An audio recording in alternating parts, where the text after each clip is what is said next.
The price of gas, the biggest problem in the US.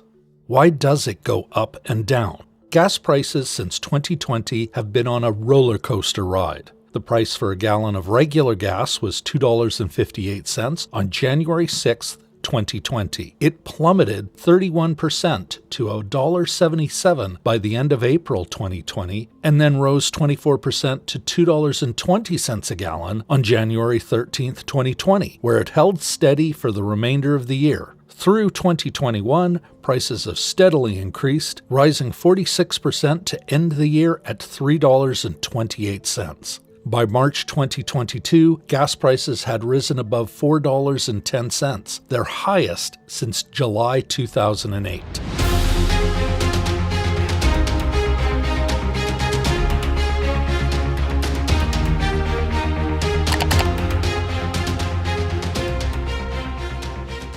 Why are prices rising? High demand for crude oil and low supply are pushing gas prices upward. And though the Federal Reserve is anticipated to raise interest rates several times this year, which should eventually nudge prices back down, there are other factors at play internationally. Crude oil, the natural resource to produce gasoline and diesel fuel, has seen dramatic changes to its supply throughout the pandemic. When COVID-19 first hit worldwide and fewer people were on the roads, major oil-producing companies cut back on their oil production. Prices at the pump were rising long before Russia invaded Ukraine and have spiraled faster since the start of the war. Gas prices have been rising for weeks due to the conflict and in anticipation of potential sanctions on the Russian energy sector. Even before the U.S. ban, many Western energy companies, including ExxonMobil and BP, moved to cut ties with Russia and limit imports. Shell, which purchased a shipment of Russian oil this weekend, apologized for the move on Tuesday amid international criticism and pledged to halt further purchases of Russian energy supplies. Preliminary data from the U.S. Energy Department shows imports of Russian crude dropped to zero in the last week in February. Jesse Wheeler, a Morning Consult economic analyst, told NBC News that while the U.S. largely produces sufficient quantities of crude for domestic consumption, oil is a global market. If global supply declines, the global price will increase, Wheeler said. As global and U.S. crude prices increase, U.S. gas prices will also be driven higher.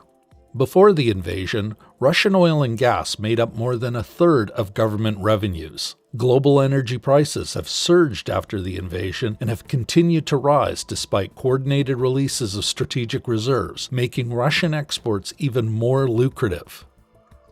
Do you know who controls gas prices? Although many politicians would like to take credit for falling gas prices and blame their rivals for rising prices, gas prices are mostly affected by market forces. Legislation and policy can have an effect on gas prices, but no one person or entity controls prices.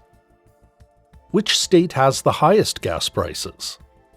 California, Hawaii, and Nevada usually have the highest average fuel price in the U.S., while southern states like Texas, Oklahoma, and Arkansas often have the cheapest prices.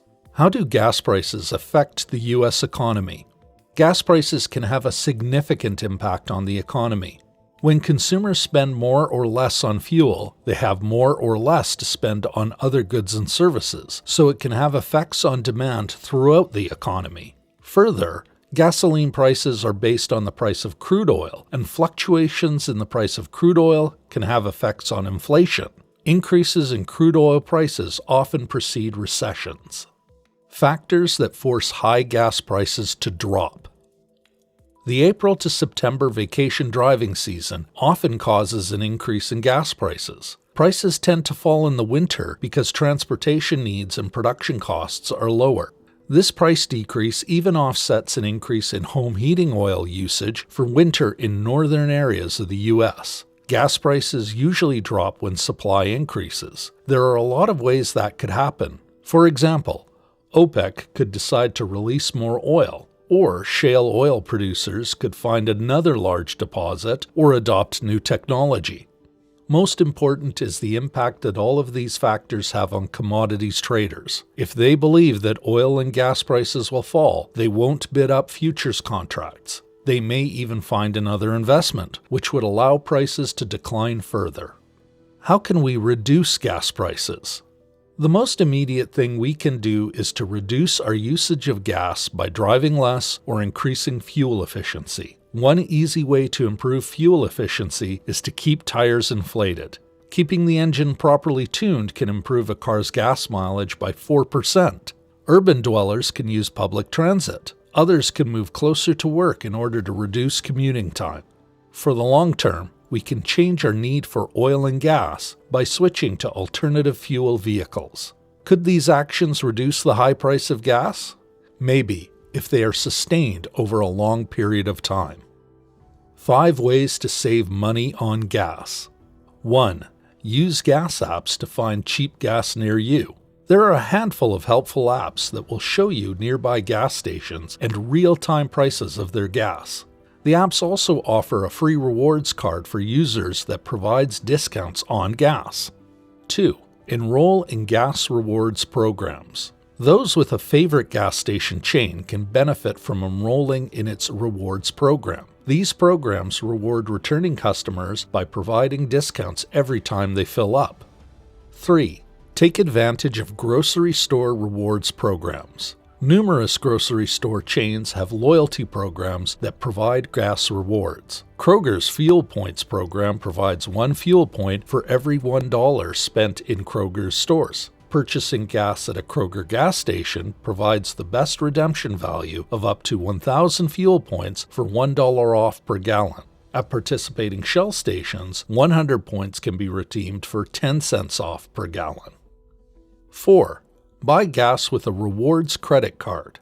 Responsible credit card usage can reap rewards at the gas pump. Some credit cards have specific spending categories with high percentage earning amounts, including gas. Be sure to pay off your credit card balance in full each month to avoid extra costs to cover interest. 5. Fill up on Mondays. A February survey by GasBuddy found that gas is the cheapest on Mondays in most states across the country, and Wednesday, Thursday, and Saturday were the most expensive days. The world is hardly going to run out of oil in the near future, but much of the easy oil, the kind that simply gushes from the ground, has been harvested, and future supplies will be harder to access and require greater investment. Think deep water and deep wells. Even so, oil's high energy density and liquid convenience will continue to make it the fuel of choice for anything that moves. This all means upward pressure on oil and gasoline prices in the future. Prices will undoubtedly fluctuate, but the trend line is not likely to turn downward. For now, only biofuels provide any meaningful competition, and they will become more economically viable as gasoline prices increase. Meanwhile, if you're in the market for a new vehicle, keep fuel efficiency in mind, or at least avoid a long lease. Thanks for watching the video. If you like the video and find something helpful, then please don't forget to give a like and subscribe to our channel to see more content like this.